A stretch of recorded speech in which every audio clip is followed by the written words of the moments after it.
ইতিমধ্যে ডিমৌৰ যিটো ঘটনা বিনা কোঁৱৰক যি হত্যা কৰি ইতিমধ্যে প্ৰশাসনৰ আগত স্বীকাৰোক্তি কৰিছে যে তেওঁ স্বামী বসন্ত দিহিঙীয়াই এতিয়া স্বীকাৰোক্তি কৰিছে যে তেওঁক হত্যা কৰি নদীত পেলাই দিয়া হ'ল। কিন্তু প্ৰশাসনে তেওঁক নদীৰ পৰা আজি পৰ্যন্ত উদ্ধাৰ কৰিবলৈ 20 দিন পাৰ হৈ গ'ল আৰু প্ৰশাসনে যি লেহেমীয়া গতিত কাম কৰি আছে যাৰ বাবে ডিমৌবাসী ৰাইজে ৰাজপথ অৱৰোধ কৰিবলগীয়া ঘটনা হৈছে।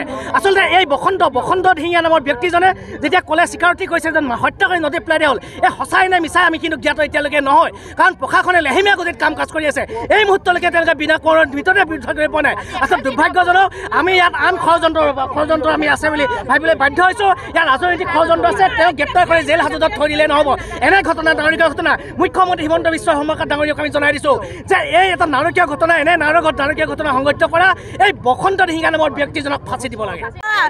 নিৰুদ্দেশ হোৱা স্বামী ঘৰৰ পৰা নিৰুদ্দেশ হৈছিলে, সেই নিৰুদ্দেশৰ কাৰণে প্ৰশাসনে আমাক উলিয়াই দিব পাৰে। সেইকাৰণে আজি আমি এই কাৰ্যসূচী হাতত লৈছোঁ আৰু প্ৰশাসনে আজি 21 দিন হ'ল আজিলৈকে আমাৰ বিনা কোঁৱৰৰ মৃতদেহ আমাক উলিয়াই দিব পৰা নাই।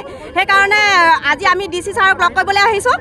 আমাক মুঠতে ন্যায় লাগে, নাৰী সুৰক্ষা লাগে। আমাক নিজৰ পত্নীক হত্যা কৰি নদীত পেলাই দিলে বুলি স্বীকাৰ কৰাৰ পাছতো প্ৰশাসনে বৰ্তমানলৈকে আজি 21 দিন আজিলৈকে মৃতদেহ বিচাৰি দিব পৰা নাই। মৃতদেহ যদি নাই তেখেতলোকে জীয়াই আছে বুলি আমাৰ সন্ধান দিয়ক, নহ'লে আমাৰ মৃতদেহ লাগে।